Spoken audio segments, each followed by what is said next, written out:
A group of friends gets stuck in a cave where time moves slower than it is on the surface. Facing a threat from the past, can they survive and live to see the future? Hello everyone, I'm Alex, and today we'll be talking about a science film called Time Trap. Hope you like it. An archaeology professor named Jason Hopper, along with his dog, are searching for some hippies. He manages to find their van and spots a hole nearby that is connected to a cave system. Looking around, he sees the entrance of the cave from the mountains. At this time, his dogs bark continuously, seeming to warn Hopper not to go inside the cave. Pointing his flashlight inside, he sees a man dressed as a cowboy with a gun standing just above the entrance. Seeing the gun, Hopper decides to leave with his dog. While driving home, he calls his student, Jackie, telling her to pack climbing tools for him. He also reminds her not to tell her classmate, Taylor. Taylor and Jackie are Hopper's teaching assistants. If Taylor happens to know that he will go on an expedition, he will surely want to tag along. But this time, Hopper wants to go alone. Yet Jackie still tells it to Taylor because he is her best friend. The next day, Hopper returns to the place where he found the van. He sets up a climbing rope tied to a rock and drops the end on the hole. Upon approaching the cave, he discovers that the man dressed as a cowboy is still standing there. His dog whines and barks, trying to warn Hopper, but he continues his way to the cave. Stepping inside, Hopper feels something weird about the atmosphere of the cave. He realizes that the air is moist and there's some sort of invisible boundary. 2 days later, Hopper is not back yet. Because of this, Taylor goes to Jackie and convinces her to find their professor together. But due to urgency, they don't have a vehicle for the trip. Just then, Jackie calls their friend Kara to borrow her dad's Jeep.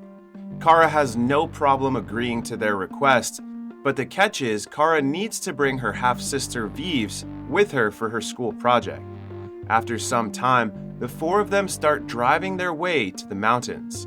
While recording a video for her project, Vives asks what their trip is about. According to Taylor, their professor is kind of obsessed with finding some hippies that went missing back in the 1970s. These hippies are said to be looking for a thing called the Fountain of Youth, but they have not been found ever since. Hearing the story, Kara is dubious about the whole thing, especially the Fountain of Youth part.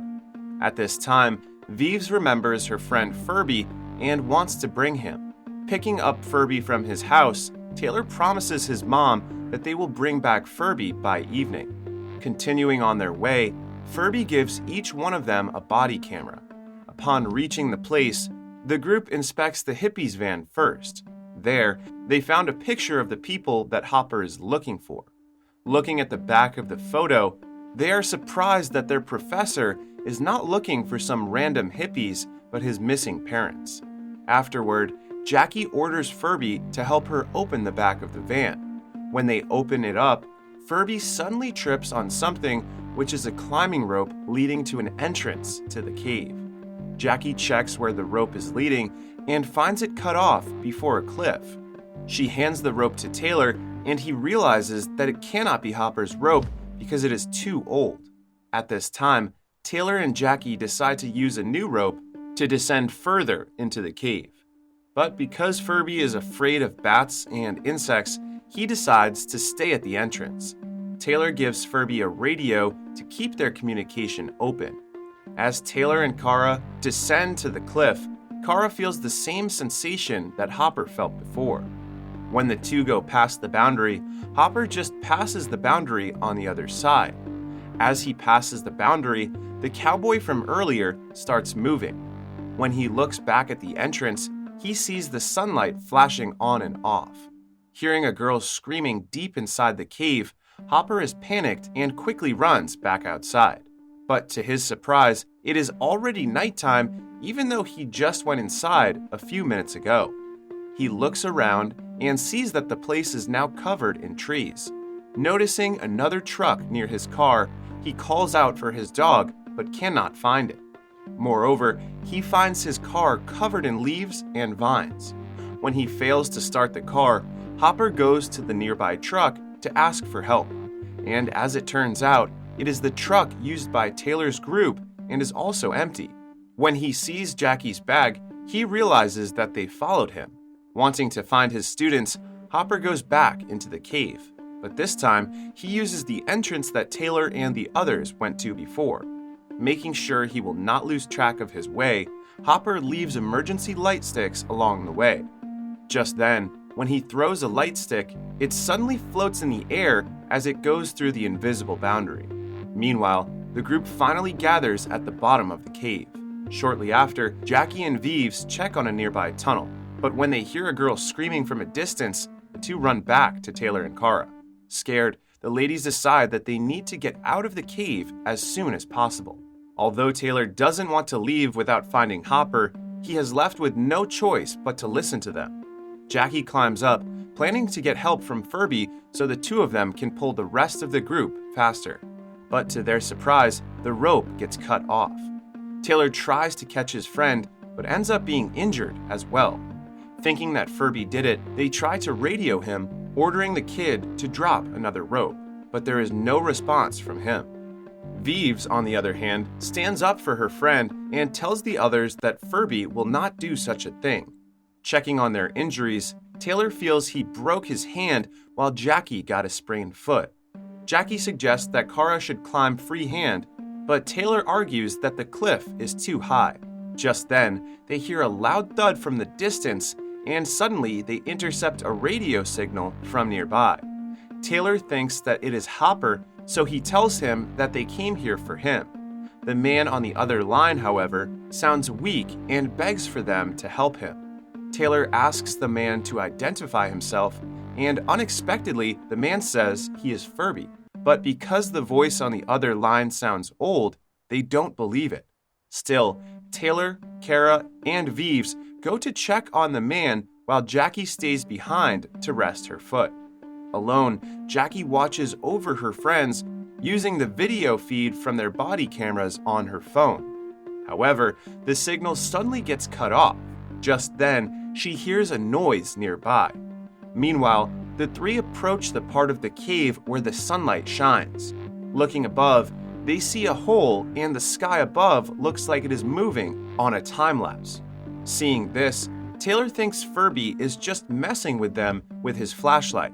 Afterward, Kara gets on top of a rock and sees a rope hanging from above. Then, all of a sudden, she panics and orders Taylor to bring Vives and Jackie to the other side of the room. On their way, they come across Jackie, who got scared of the noise earlier and decided to follow them. Taylor helps her walk, and they go back to where Kara is, only to find her crying. And to their horror, they find Furby's dead body. Taylor thinks Furby tried to climb down the hole using the rope Kara saw earlier. But just like what happened to them, someone cut Furby's rope, causing him to fall and break his neck. Kara wonders why Furby would want to climb down alone, especially considering how scared he was earlier. Taylor grabs Furby's bag and sees that his camera is still on. So they watch the video recorded by Furby to know what happened to him. According to the video, Furby found Hopper's car and the rope he set up leading to the hole in the ground before. Checking on Hopper's things, he found Hopper's dad's journal.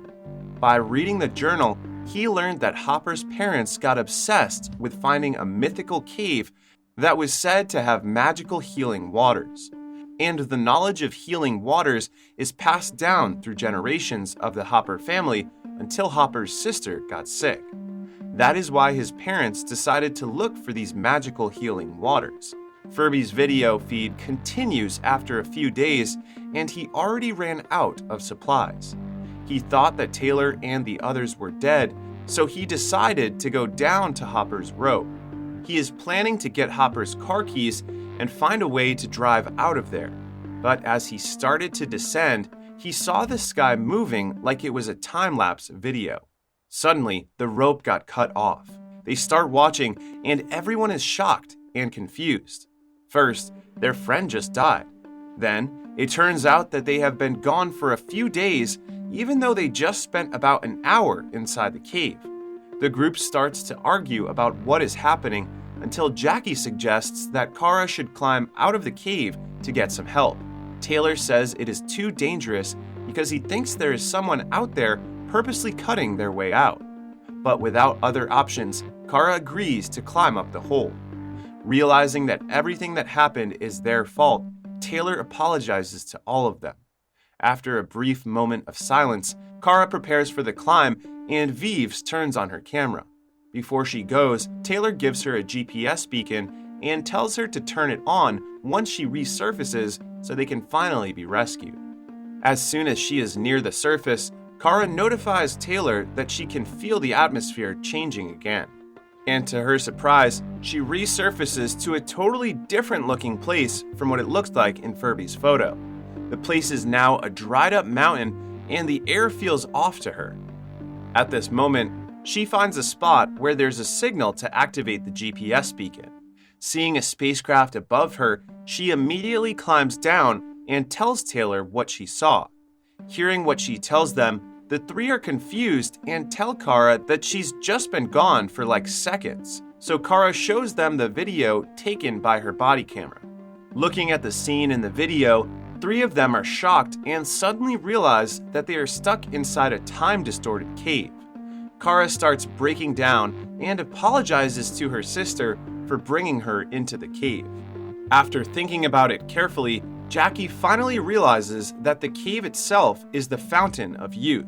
This is because as years pass by at the surface, every person in the cave stays the same. A little later, Taylor finds a rope and he wants Kara to climb again so she can help them get out as well. Suddenly, he remembers that when Furby fell, his radio was not destroyed, but when they found him, it was already smashed. Something must have happened before he died. So the group continues to watch Furby's video of the scene after he fell. As it turns out, he survived the fall, but a caveman suddenly showed up and murdered him by breaking his neck. Realizing that a murderer is inside the cave with them, Taylor gives others a rock for protection. Shortly after, Kara climbs up again, carrying the rope. Meanwhile, Vives rewatches Furby's video when he was climbing down. At this time, she discovers that the sun's movement is shifting in different directions. Therefore, they are not missing days every time the sun passes through, but a whole lot of seasons. This means that they are not just gone for a few days, but a few years. Then, all of a sudden, a futuristic ladder drops down from above the surface. Kara uses the ladder to climb up, but she's interrupted by someone who's climbing down. The man is way taller than the average man and wears a futuristic spacesuit. Thinking he is here to rescue them, the group asks who he is, but the man gives no response. At this time, a caveman appears and attacks the spaceman. Not surprisingly, the spaceman subdues the caveman easily using his gadget. Seeing this, the group runs away from the spaceman and goes further into the cave. While on the run, they come across part of the cave where the caveman resides. There, they see Professor Hopper's parents who are lying on the ground, looking dead, and several cavemen feasting on the cowboy. To buy some time for his friends, Taylor fights the caveman but unfortunately gets killed. Meanwhile, the three ladies find a perfect spot to hide. When they see the caveman looking for them go past their hiding spot, Kara leaves the two for a while and returns for Taylor. Seeing him dead, she breaks down crying. At this time, the spaceman shows up, but he goes past them to the pool of water and runs a test. Afterward, he puts Taylor in the pool. Kara tries to stop the spaceman, but he signals her to let him be. After a few seconds, Taylor in the water suddenly comes back to life. Just then, a caveman comes to attack them, but is stopped by the spaceman. Then he goes to fight against another two cavemen. When one of them manages to take off his helmet, the spaceman starts to have a hard time breathing. Kara helps him subdue the caveman by handing him his gadget. Taylor then hands him his helmet, but the spaceman just shows him through his gauntlet that he's out of time. While all of this is happening, the sunlight coming from above suddenly turns green. At this time, Jackie and Vives come back to their friends. Seeing the spaceman, they start questioning him about the outside world. Scanning their faces, the spaceman shows them the news report about their disappearance. Before the spaceman dies, he shows them a video feed that shows that humans have already left Earth for Mars because it became uninhabitable.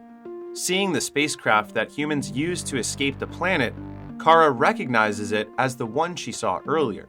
The group cannot believe that they have been stuck in a cave for thousands of years already. Even so, they know that they need to get to the surface immediately. At this time, Taylor and Jackie see their professor's bag. Knowing that he is close, the two get their hopes up and want to find him. Taylor picks up the cowboy's gun and orders the ladies to pick up Furby. He also reminds them to leave him if they ever heard a gunshot before he continues to search for Hopper alone. On his way, he finds broken light sticks lying around and follows them. A little later, he finds a young cave woman and her wounded mother along with other dead cavemen. That is when he sees Hopper nearby. Taylor quickly runs to him and finds that he is wounded. Following Hopper's gaze, Taylor sees a creepier scene in which stand Hopper's sister, a battalion of conquistadors, and the cavemen stuck in the part of the cave wherein time runs much slower. According to Hopper, the conquistadors and the cavemen are fighting to gain control of the waterfall, and his sister, who was with his parents, got lost and accidentally stepped way past that part of the cave several years ago. It is revealed that the source of the time distortion in the cave is the waterfall. The closer someone gets to it, the slower time passes by. That's why people near it look stuck. Taylor tries to help Hopper get out, but he's badly wounded. Instead, he tells Taylor to help his friends and get out of the cave. However, it will not be that easy, because the young cave woman from earlier is reviving her dead tribe using the pool water. Seeing this, Hopper shoots them again and warns Taylor and the others about the cavemen. Hearing this, Vives lights up the path with fire to slow down the cavemen. Using the futuristic ladder, the group starts to ascend back to the surface, but the hole is now covered with water and looks like a well built up there. When Kara sticks her hand into the water, a creature's hand suddenly grabs her. Taylor tries to grab her, but a caveman deactivates the ladder. When Kara gets pulled up in the water by an unknown creature, the others fall off the ladder. Then suddenly, before they move, some wire pops out of the water and catch Taylor and the others. Just seconds after, Kara, wearing a different and futuristic suit, emerges from the water and rescues the three. Afterward, wire pops out of the water again and goes straight inside the cave to get Furby and Hopper. Using the healing waters, the two get revived from death. Looking around, Furby discovers that they are on the space station outside of Earth. A little later, their friends show up to greet them. Surprisingly, Hopper's parents get rescued and revived as well, and his sister also regains her health. Seeing how confused Furby and the Hoppers are, Taylor tells them that they have a lot of things to talk about. The movie ends with a spacecraft setting its course to Mars. The plot of this movie has so much potential. With less than an hour and a half, I just wish they gave us more of the conflict with the cavemen. Also, it is like the characters do not have a sense of danger and urgency. I mean, it is good to see a movie where the characters are composed and finally able to make the right calls, but it makes the conflict boring. That is why the conflict with the cavemen should be explored more, because at least it will heighten the feeling of danger. Overall, Time Trap is the type of movie that could definitely do more and be more.